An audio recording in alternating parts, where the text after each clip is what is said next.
Hi friends, welcome back. In the previous session, we learned about all important topics of a system. In this topic, we learn about some more interesting parts like extensive properties and intensive properties of a given system. So, let's start the part. Hi friends, in the previous topic, we learned about different types of system which can be possible in thermodynamics. In this part, we learn about extensive and intensive properties of a system. Before that, imagine the good example of a piston on a cylinder. Right friends, in thermodynamics, if you are dealing with any property or any substance, just imagine this example. Right, this gives you an idea what is exactly happening in thermodynamics. Right, so now what is friends, this is the matter which you already know, and this is a system, right, and the rest of the part is the surroundings. So what is happening friends, this matter, consider any matter has certain mass associated with this, right. So now let's learn about the different extensive and intensive properties. So what is an extensive property? An extensive property of the system depends on the amount of the substance. Suppose there is a property, and if that property depends on this mass or the amount of the substance present in the system, that property is called extensive property. Example, yes, my mass depends on the amount of the system, my volume depends on the amount of the substance, and my energy also depends on the amount of the substance present in the system. How volume is depending on the amount of substance? Consider a sphere friends. This is a tiny sphere and this is a big sphere. What is happening friends here? The volume is increasing, right, from V1 to V2, and also accordingly M1 is increasing from M1 to M2. So mass is increasing and also volume is increasing. So what is happening there? My volume of this system depends on the mass proportionally, right. So that's why volume is an extensive property. Similarly the case with energy. And in thermodynamics there are certain properties which don't depend on the amount of substance present in that system, like temperature, right.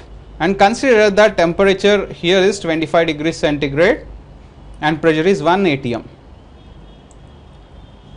right. These properties, they don't depend on the amount of the substance present in the system. If the mass is 10 kgs, then also the temperature is 25 degrees centigrade and pressure is 1 atm. If mass is 50 kgs also, the temperature remains 25 degrees centigrade and pressure remains 1 atm. So such properties which don't depend on the amount of the matter or amount of the substance present in the system, such properties are called intensive properties. A good example is the temperature, and we discussed how is temperature an intensive property. Similarly pressure. There are also some intensive properties like density, concentration, viscosity, surface tension and refractive index. All these properties won't depend on the amount of substance, right. So amount of substance has nothing to do with the change in these properties. We'll consider an example here. Let's take a sulfur crystal, right. You can also consider sulfur powder, right. And extensive property, you know that extensive properties depend on the amount of substance. How? Consider the mass of the given sulfur crystals 39 grams and 0.84 grams.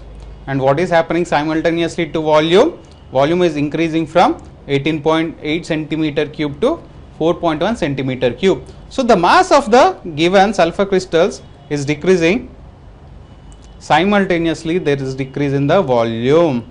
So what is happening now? Volume of the given sulfur crystal is depending on the mass of the given crystal. That's why here volume is an extensive property. Consider another case. color and melting point. Right. The color of 39 grams of sulfur crystals and 0.84 grams of sulfur crystals is yellow only. What does that mean? My color is not depending on the amount of the system. That means even if the mass changes from 39 grams to 0.84 grams, my color remains the same. Similarly, the case with melting point. My melting point of sulfur crystals remain 115.2 degrees centigrade for 39 grams of sulfur crystal and also 0.84 grams of sulfur crystal. Right. So, what does that mean now? That means that melting point is independent of the amount of the system and hence an intensive property. Hi friends. So, for any further doubts, you can open askIITians.com and you can find the discussion board, and if you click on it, you will get Ask Experts on the right side of the screen and you select the category accordingly. So, thermodynamics belongs to physical chemistry and you can post your question here. We experts at askIITians will be reverting you back within 24 to 48 hours. So friends, in the last part we have discussed about extensive properties and intensive properties. We have further classified different properties and different state variables into extensive as well as intensive. In the next part we will be learning further more interesting topics. Keep tuned friends. Bye. Thank you.